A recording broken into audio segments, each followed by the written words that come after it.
Halo teman-teman, selamat datang kembali di channel kami, channel Dunia Fauna.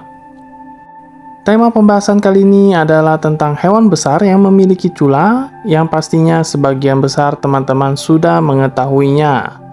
Oke, tanpa panjang lebar lagi, mari kita bahas tentang hewan yang satu ini. Hewan ini adalah badak atau dikenal dengan nama ilmiah Rhinocerotidae.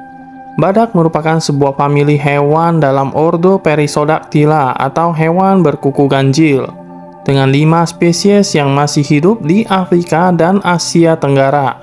Spesies tersebut antara lain merupakan badak putih, badak hitam, badak Sumatera, badak Jawa atau badak sumbu, dan badak India. Badak merupakan herbivora yang berukuran besar yang dapat mencapai bobot lebih dari 1 ton. Mereka juga mempunyai 1 atau 2 cula pada bagian tengah dahinya. Badak memiliki kulit yang tebal berkisar 1,5 cm hingga 5 cm yang terbentuk dari lapisan kolagen. Mereka memiliki indera pendengaran dan penciuman yang cukup tajam walaupun tidak memiliki penglihatan yang bagus. Sebagian besar dari badak dapat hidup melebihi 40 tahun lamanya.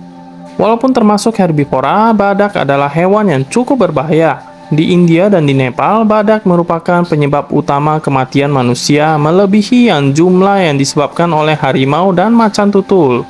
Badak bahkan diketahui pernah menyerang gajah pembawa wisatawan.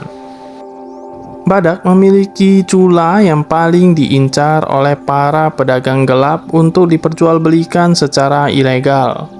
Berbeda dengan tanduk yang memiliki inti berupa tulang, cula badak hanya terdiri dari keratin.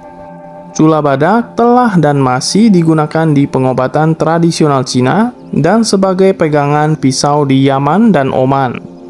Cula badak yang dihancurkan dan dijadikan bubuk dipercaya memiliki kemampuan menyembuhkan penyakit demam dan efek afrodisiak. Meski tidak ada penelitian ilmiah tentang hal tersebut, Cina sendiri telah menandatangani beberapa perjanjian untuk membuang cula badak dari daftar obat-obatan Cina. Inggris juga melakukan hal yang sama dan mengutuk penggunaan cula badak pada praktik pengobatan tradisional Cina. Sejumlah praktisi pengobatan tradisional Cina juga telah bersuara menentang penggunaan cula badak. Untuk mencegah perburuan cula badak, di berbagai kawasan pelindungan, badak dibius dan cula badak dibuang dari tubuh badak. Jagawana bersenjata api dikerahkan untuk melindungi badak dan melawan pemburu badak. Mereka bahkan diizinkan untuk membunuh pemburu badak di tempat. Pada tahun 2011, 448 badak dibunuh untuk culanya di Afrika Selatan. Cula badak sendiri bernilai tinggi dan dihargai rata-rata 250.000 US dollar di Vietnam.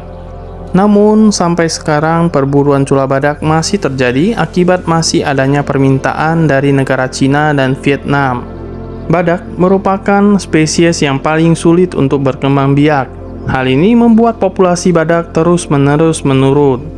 Sebanyak 3 dari 5 spesies badak di dunia termasuk ke dalam status hampir punah.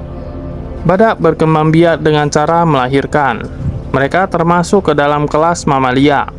Proses reproduksi badak sendiri sangat lambat dengan waktu kehamilan yang lama.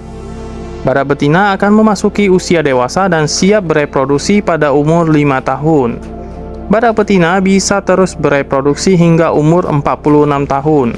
Sedangkan badak jantan akan mulai dewasa dan siap membuahi pada umur 5-7 tahun. Badak betina akan hamil setiap 2,5 tahun sampai 5 tahun sekali. Sekali hamil, badak betina hanya akan hamil 1 bayi badak saja. Sesekali, badak bisa hamil bayi kembar. Hewan ini memiliki masa kehamilan 14 hingga 18 bulan. Setelah bayi badak lahir, bayi badak akan menyusui selama seminggu penuh. Kemudian induknya akan memperkenalkan bayinya dengan rumput. Bayi badak akan berpisah dari induknya dan hidup mandiri setelah 12-18 bulan. Bayi jantan akan lebih cepat meninggalkan ibunya, sedangkan bayi betina akan tinggal sedikit lebih lama dengan induknya. Setelah bayinya pergi dan hidup mandiri, barulah badak betina siap untuk berkembang biak lagi. Jika mengurut kejadian tersebut, maka 2,5 sampai 5 tahun sekali adalah waktu yang sebentar bagi badak betina dan minim waktu istirahat. Begitulah fakta yang terjadi pada badak. Oke, sekian dulu mungkin pembahasan tentang hewan yang satu ini. Terima kasih sudah menonton video ini. Semoga video ini bermanfaat bagi teman-teman sekalian. Jangan lupa support terus channel kami dengan like, komen, dan subscribe supaya kita bisa terus berbagi wawasan tentang dunia fauna.